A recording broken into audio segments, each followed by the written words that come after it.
Alright, so what's up guys? In the last video we removed our speedometer, and in this video for maintenance we're going to install an hour meter.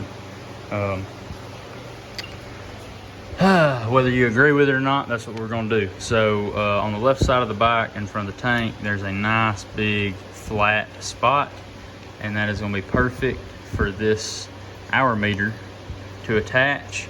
And then the wire is going to run behind here and go around the spark plug wire. Anytime there's a pulse of power going through the spark plug wire, this thing is going to be counting time, and it gets its power from here. There's no battery to change or anything like that. We just wind the wire around a short section of this, zip tie it off, and then anytime the engine runs, this thing logs hours. That easy. So if you assume 60 miles an hour all the time, then 3,000 miles would be 50 hours, and average speed over the lifespan of driving according to my truck, ends up being somewhere around 30 something. So if I'm changing my oil every 50 hours, I'm really doing it twice as often as I should. So we'll be perfectly safe going with that ideology, we'll say. So anyway, let's get this mounted.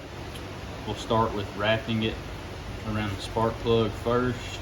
I'm gonna pull like, I don't know, 7 inches, 8 inches maybe.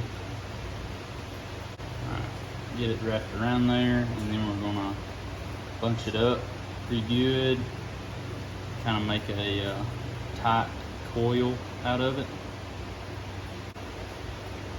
Get the end portion of this zip tied on really tight.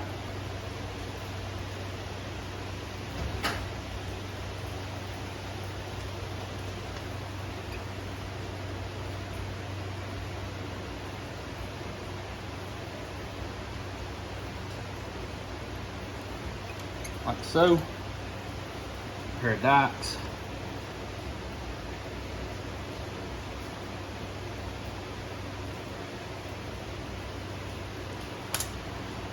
Then we will pull all of our slack out of this coil we wound up here. Put our other zip tie on. Trim it. Trim the tail of that wire just a hair. That right there seems pretty nice. So let's trim the excess.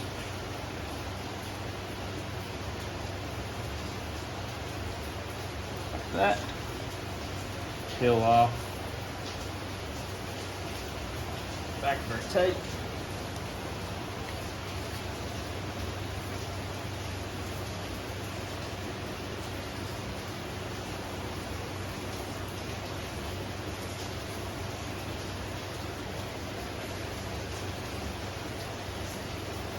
And there we go. So now we have a genuine hour meter on our Harley Sportster, and as long as the engine's running, it will record time. Alright, so there you go. That was pretty easy. In the video previous, we removed the speedometer, so that is the need to put the hour meter on here. I didn't want to cram all that into one video, but like a 35-minute video or something ridiculous. Nobody's watched that. No one's probably gonna watch it anyway, so it don't really matter. But anyway, yeah, so if you're gonna remove your Speedo, or if you're building some kind of bobber or chopper, if you got some kind of old bike, dirt bike, whatever, you wanna be able to keep up with maintenance hours. And if I can find an hour meter with a trip function, potentially, you gauge fuel range and time feel empty based off that, probably with some amount of accuracy. Anyway, that's how you would install one. Super simple. So I hope that helps you somehow. I pulled my speedometer off at 10,000 miles on the dot. 10,000, 1 mile and the oil change was previously done at 9,000. So 2,000 miles, figure an average of 60 miles an hour, which is aggressive. That's like you're going to be changing the oil more often than necessary. I might actually redo my math based on, I don't know, 45 or 50 mile an hour average speed. So that way I'm getting the most out of my oil changes. But anyway, it's that easy. Catch y'all next time.